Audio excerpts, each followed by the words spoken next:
মা উঠেছেন? এই যে চা এনেছি। হ্যাঁ, উঠেছে অনেকক্ষণ। চোখটা একটু লেগে গেছিল। দুপুরের দিকে আজকাল আর ঘুম আসে না। হ্যাঁ, সে তো নাক ডাকার আওয়াজেই টের পাই। কিছু বললে নাকি বৌমা? বলছিলাম চাটা ঠান্ডা হয়ে যাচ্ছে, খেয়ে নিন। না, কি একটা আওয়াজের কথা বলছিলে যেন?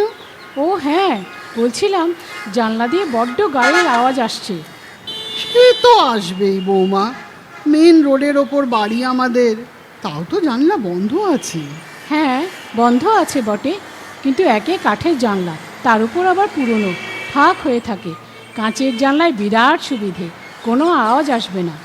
তা সে কাচের জানলা এখন পাই কোথায়? কেন মা, আপনি তো চাইলেই পেতে পারেন। আমার ভাই বাপি, ও তো প্রমোটার, কতবার তো এসে আপনাকে রিকোয়েস্ট করেছে, আপনি ওর কথা কানেই নিচ্ছেন না। এই বাড়িটা সামনের মাঠটা দিয়ে দিলে কত বড় করে একটা লিফটওয়ালা ফ্ল্যাট করে দেবে বলেছে। এরকম জায়গায় রাস্তার উপর ভাবুন তো, দুটো বড় বড় ফ্ল্যাট। ওহ, ভাবলেই আমার কেমন রোমাঞ্চ হচ্ছে। দুটো ফ্ল্যাট? হ্যাঁ, দুটো ফ্ল্যাট, ভাবা যায়? এত বড় বাড়ির বদলে মোটে দুটো ফ্ল্যাট? সে বা কে দেয় বলুন?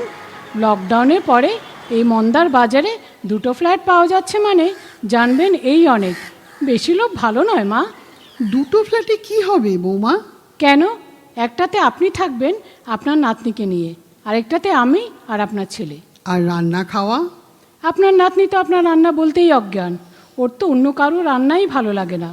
আর আপনার কাছ থেকে কিছুটা রান্না শিখলে ওরই ভালো, বিয়ের পরে কাজে লাগবে। তবে এখন আর নতুন করে আপনাকে হাত পুড়িয়ে রান্না করতে হবে না, যেমন একসঙ্গে হচ্ছে একসঙ্গেই হবে। বুঝলাম। আচ্ছা, আমি মরে গেলে ফ্ল্যাটটা কি হবে? কি যে বলেন না মা, অলক্ষণে কথা, এসব কথা মনেও আনবেন না।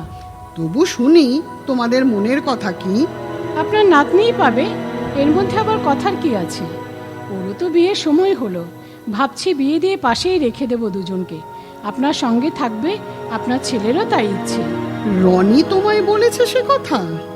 হ্যাঁ বলেছে তো, আরও বলেছে আমার ভাই দুটো ফ্ল্যাট ছাড়াও আরও যে কিছু টাকা দেবে বলেছে, সেই টাকাটা আপনার নাম করেই আপনার নাতনির বিয়েতে খরচ করা হবে। টাকাটাও খরচ করে দেবে? ফিক্সড ডিপোজিট করলে বরং কিছু সুদ পাওয়া যেত। কি হবে, সুদের হাত তো দিন দিন কমেই যাচ্ছে। আর আপনার ফিক্সড ডিপোজিটের কি দরকার? আমরা তো আছি আপনার সব প্রয়োজন মেটানোর জন্য। সবই তো বুঝলাম, কিন্তু শুধু রনির তো নয়, রিনিরও তো একটা ভাগ আছে। ওর মতামতটাও তো নিতে হবে। কেন? দিদির বিয়েতে তো অনেক কিছু দিয়েছেন, আর ওর অবস্থাও ভালো, ওর আবার কি দরকার? অবস্থা তো তোমাদেরও কিছু খারাপ নয় বৌমা। রনি ভালো চাকরি করে, আমাকে তো সমান ভাগ করতে হবে। আর তাছাড়া কি? তাছাড়া ওই মাঠটাতে বিকেল হলে পাড়ার বাচ্চাগুলো সব খেলতে আসে, কত হুটোপাটি করে, আমি গিয়ে বসে বসে দেখি। এই তো এবার সব আসার সময় হলো, আমাকে ঠাকুমা ঠাকুমা বলে ডাকে। আমিও সারাদিন অপেক্ষা করে থাকি এই বিকেলটুকুর জন্যে। আপনি ভুল করছেন মা, আজ ওরা ছোট, কাল ওরাই বড় হয়ে ওই মাঠের দখল নিয়ে নেবে, ক্লাব ঘর বানিয়ে ফেলবে, আর কোনো দিন উদ্ধার করতে পারবো না। আমার রনি রিনিও ওই মাঠে অনেক খেলেছে। রনির বাবা চাইতো ওই মাঠে চিরকাল যেন বাচ্চারা এসে খেলা করে। এ আপনার বাজে সেন্টিমেন্ট মা। তোমার কাছে যেটা বাজে মনে হচ্ছে গার্গী, আমার কাছে সেটাই সব থেকে দরকারি, আমার বেঁচে থাকার রসদ। বেশ, আপনার বাড়ি আপনার জমি যা ভালো বোঝেন করুন, কিন্তু মনে রাখবেন সময়টা তো আজকাল বিশেষ ভালো নয়। দেখছেন না বাড়ি জমির লোভে প্রমোটাররা কেমন বৃদ্ধ বৃদ্ধাদের খুন করে দিচ্ছে। এত বড় বাড়িতে এমনিতেই আমরা 4 জন প্রাণী, তারপর দুপুরবেলা তো আপনার ছেলেও থাকে না, দিয়াও থাকে না, আর আমারও প্রায় রোজই বিভিন্ন ফেসবুক বন্ধুদের সঙ্গে মিট থাকে। তখন যদি কিছু একটা ভালো মন্দ হয়ে যায়। তুমি কি আমায় হুমকি দিচ্ছ বৌমা? এমা ছি ছি, এ আপনি কি বলছেন? আসলে ভাই ভালো হলে কি হবে, ওর পার্টনার ভীষণ রকচটা, কিছু একটা চেয়ে না পেলে ওর মাথায় রক্ত চড়ে যায়। তাই বলছি, রাগের মাথায় যদি আপনাকে কিছু করে দেয়, আমাদের আফসোসের শেষ থাকবে না মা। আমাকে একটু ভাবতে সময় দাও। হ্যাঁ নিশ্চয়ই ভাবুন, কিন্তু ভাবতে খুব বেশি দিন যেন নেবেন না, তাহলে আপনারও মাথায় কষ্ট হবে আর আমাদেরও সময় নষ্ট হবে।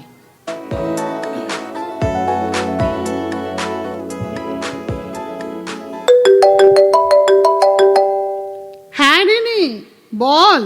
কি করছো গো? কিছু না, তেমন বসে আছি, বই পড়ছি। ঘরে কে আছে? কেউ নেই। কেন? তা তোমার নতুন ফ্ল্যাট কবে হচ্ছে? শুনলাম রনিশালা ওই বাপি প্রমোটার নাকি বাড়ি করছে মাটার বাড়িটা জুড়ে। তুই জানলি কি করে? তুমি চেপে গেলে কি হবে মা, সব কথাই কানে আসে। কে বললো তোকে? লোক থাকে মা খবর দেওয়ার জন্য, সে তোমার না জানলেও চলবে। কিন্তু আমি যেটা বলছি শোনো, মন দিয়ে শোনো। ওই সব টমোটিং কিছু হবে না। বসত বাড়িটা ভাইকে দিয়ে দাও, আমি কিছু বলবো না, কিন্তু ওই জমিটা আমায় দাও, আমারও তো একটা ভাগ হয়। জমিটা তো অনেক বড় বাড়িটার থেকে। তাতে কি, বাড়ি কারোরও তো একটা খরচ আছে, সেটা তো আর আমি নিচ্ছি না। কি করবি তুই জমি নিয়ে? তোর তো অনেক আছে। শোনো মা, তোমার জামাই এবার কাউন্সিলরের প্রার্থী হবে অন্য পার্টির হয়ে, জিতেও যাবে মনে হয়, হাওয়া তো তাই বলছে। আর জিতে গেলেই পেট্রোল পাম্পের লাইসেন্স জোগাড় করে ফেলবে। শুধু জমিটা চাই। এই জমিতে মিলন পেট্রোল পাম্প করবে? হ্যাঁ, প্রচুর লাভ। শুধু একবার কাউন্সিলর যদি হতে পারে না, ওই পেট্রোল পাম্পের লাগোয়া একটা বড় ঘর করে ওর পার্টি অফিসও করবে বলছে। তাই বলছি মা, গার্গীকে বলে দাও ওর ভাইকে বলে দিতে, আমাদের বাড়ির দিকে যেন আর না তাকায়, প্রমোটিং করতে অন্য জমি খুঁজে নিক। ওখানে যে বিকেল হলে বাচ্চাগুলো খেলতে আসে, আমাকেও খেলার সঙ্গী করে নেয় মাঝে মাঝে। ওদের জিনিসপত্র, জলের বোতল ধরতে দিয়ে যায় আমার কাছে। এই তো মুশকিল, খেলে কি হবে, সময় নষ্ট আর এনার্জি নষ্ট। তার থেকে পড়াশোনা করুন, ওদের বোঝাও। খেলে তো আর কেউ মারাদোনা বা সচিন সৌরভ হবে না, তার থেকে বাড়িতে বসে পড়াশোনা করলে যা হোক একটা চাকরি পাবে তবু। না মা, তুমি ওদের ভবিষ্যৎ নষ্ট হতে দিও না, ওদের খেলা ছেড়ে পড়তে বলো। কিন্তু গার্গী যে বলে গেল ওর ভাই বাপির পার্টনার নাকি খুব রকচটা, জমি না পেলে খুনও করে দিতে পারে। বলেছে? গার্গী তোমায় কথা বলেছে? ইস, রেকর্ড করে নিলে না কেন? এই জন্য বলি, বই পড়া ছেড়ে মোবাইলটা নিয়ে একটু নাড়াচাড়া করো, একটু সড়গড় হও, তা না সারাক্ষণ খালি বই মুখে দিয়ে বসে থাকবে। শোনো, এরপর বললে রেকর্ড করে নেবে, তারপর কি করে গার্গী, বাপি আর ওর পার্টনারকে জেলের ঘানি টানাতে হয় তোমার জামাই বুঝে নেবে। আমি খুব ভয়ে আছি রে, ওদের জমি না দিলে ওরা যদি আমায় মেরে ফেলে। অত সোজা নাকি? তোমার জামাই আছে না? মিলন তাহলে পারবে বলছিস ওর হাত থেকে আমাকে বাঁচাতে? অবশ্যই, পার্টির লোকের কাছে সব জল ভাত। আরে বাবা, গাঁজা হেরোইনের কেস দিয়ে দেবে, তুমি শুধু জমিটা আমায় দিয়ে দাও।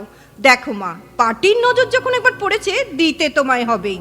তাই কোনো ঝুটঝামেলা না করে দিয়ে দেওয়াটাই বুদ্ধিমানের কাজ। বাকি ওদের ব্যাপার তোমার জামাই বুঝে নেবে, বুঝেছো? হ্যাঁ, বুঝেছি। এখন তাহলে রাখছি। রাখ।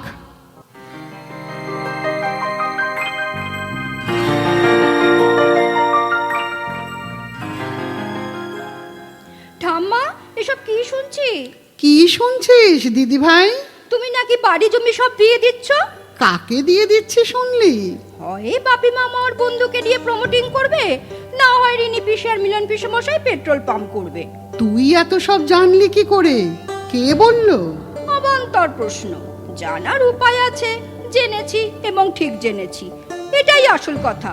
যাকে শোনো, এই ভাঙাচোরা বাড়ির প্রতি আমার কোনো মোহ নেই, কিন্তু এই জমিটা তুমি আমাকে লিখে দাও। তুই জমি নিয়ে কি করবি? দুদিন পরে তো বিয়ে করে চলেই যাবি। ঠিক বলেছো, দুদিন পরে বিয়ে করব ঠিকই, কিন্তু চলে যাব না, বিয়ে করে চলে আসব। আর আসবো বলেই ওই জমিটা আমার চাই। কেন রে দিয়া? ওই জমিতে কি তোরা দুজনে বাড়ি করে থাকবি? শুধু বাড়ি নয় ঠাম্মা, ওই জমিতে আমার আর সৌভিকের অনেক কিছু করার প্ল্যান আছে। তাই? অনেক কিছু করার প্ল্যান আছে? যেমন?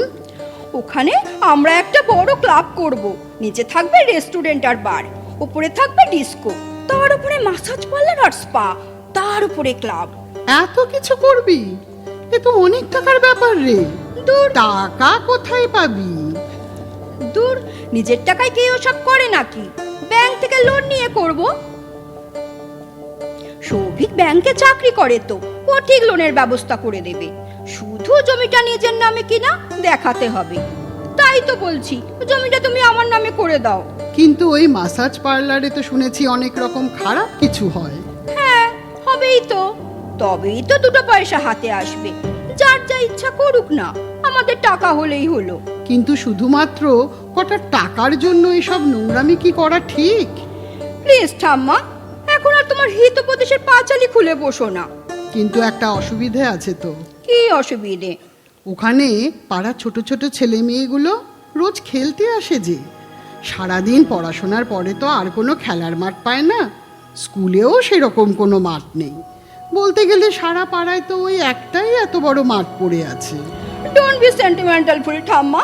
পাড়ার বাচ্চাগুলো খেলবে বলে আমার এত বড় প্রজেক্টটা আমি নষ্ট করে ফেলবো? কিন্তু তোকে যে দেব, ওদিকে মা পিসি দুজনেই তো আমাকে হুমকি দিয়ে গেছে, ওদের না দিলে আমায় খুন হয়ে যেতে হবে। ওরা তোমায় হুমকি দিয়েছে? বেশ, আমিও তোমায় হুমকি দিলাম। আমায় না দিলে আমি বাড়ি ছেড়ে চলে যাব, আমি আত্মহত্যা করব। এবার তুমি ভাবো তুমি কি করবে। আমি চললাম।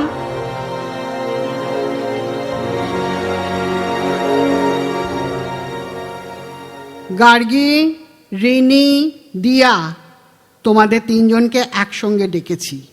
তার একটা কারণ আছে। পাড়ার ওই বাচ্চা ছেলে মেয়েগুলো কদিন আগে আমাকে হুমকি দিয়েছে। কি এত বড় সাহস ওদের? তোমাকে হুমকি দিয়েছে ঠাম্মা? কে হুমকি দিয়েছে বলো তো আমাকে। তোমার জামাইকে বলে ওদের বাবা মা সমেত অ্যারেস্ট করাবো। আপনাকে তো আমি আগেই বলেছিলাম মা, আজে বাজে ঘরে ছেলে মেয়েদের এত প্রশ্রয় দেবেন না। নিন, এখন ঠেলা সামলান। ভালো ঘরের মেয়ে হয়েও তোমরা তো আমায় কম হুমকি দাওনি বৌমা। অ্যান্ড ফর ইওর ইনফরমেশন, ওরা আজে বাজে ঘরের নয়, যথেষ্ট ভালো ঘরের ছেলে মেয়ে। এই যে বললে হুমকি দিয়েছে, কি বলেছে তোমাকে শুনি? হ্যাঁ, ওরা যেটা বলল তাতে আমি যথেষ্ট ভীত ও চিন্তিত। আর সেটা শুধু আমার জন্য নয়, তোমাদের জন্যেও। কেন, কি বলেছে ওরা? তোমরা বোধহয় খেয়াল করেছো, এবছর বৃষ্টি অনেক কম হয়েছে। আমাদের শহরের জলস্তর অনেক নিচে নেমে গেছে। ওরা বলল ওদের স্কুলে বলেছে জল সঞ্চয় এবং জলের অপচয় বন্ধ না করলে কিছুদিন পরে নাকি আর জল এত সুলভ থাকবে না, বেশি দামে কিনতে হবে।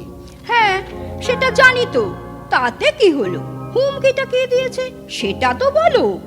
আমার কাছে এটাই যথেষ্ট হুমকি বলে মনে হয়েছে, কারণ ওরা আমাকে সতর্ক করলো এবং বোঝালো সামনে সমূহ বিপদের কথা। দেখো, বিয়ে স্তক যে বাড়িটায় আছি, যে ঘরটায় আছি, সেটা যথেষ্ট বড় এবং ভালো। একাধিক ঘরও ব্যবহার করি আমি, তাই নতুন বাড়ির আমার প্রয়োজন নেই। দোতলায় থাকি, তাই একটা তলা সিঁড়ি ভাঙা স্বাস্থ্যের পক্ষেও ভালো, ডাক্তাররাই বলেন। এটা নিশ্চয়ই আমাকে শোনাচ্ছেন। তার মানে আমার প্রস্তাবে আপনি রাজি নন? না, রাজি নই। আর পেট্রোল বা ডিজেলের গন্ধও আমি সহ্য করতে পারি না, তাই বাড়ির চৌহদ্দির মধ্যে ওসব হোক আমি চাই না। আর রাজনৈতিক কোনো কার্যালয় তো অবশ্যই নয়।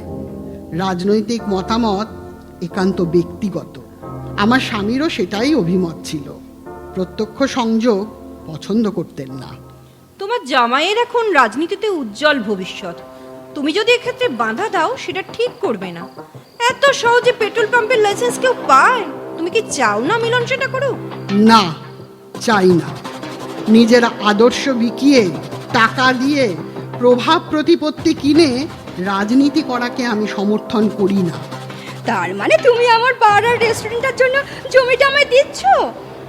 অর্থের জন্য কোনো অসামাজিক, অনৈতিক কাজকেও আমি সমর্থন করি না। তোমরা ওই বার, স্পা, মাসাজ পার্লারের আড়ালে নোংরা অসামাজিক কাজ করার প্ল্যান করছিলে, আমি সেটা হতে দিতে পারি না। তাহলে এরকম একটা জায়গায় এত বড় একটা জমি পড়ে পড়ে নষ্ট হবে? নষ্ট হবে কেন? ওই বাচ্চা ছেলে মেয়েগুলো বলছিল ওদের স্কুল থেকে নাকি বলেছে পৃথিবীতে 1,00,000 কোটি গাছ লাগালে আমাদের এই পৃথিবীটা আবার আগের মতো হয়ে যাবে।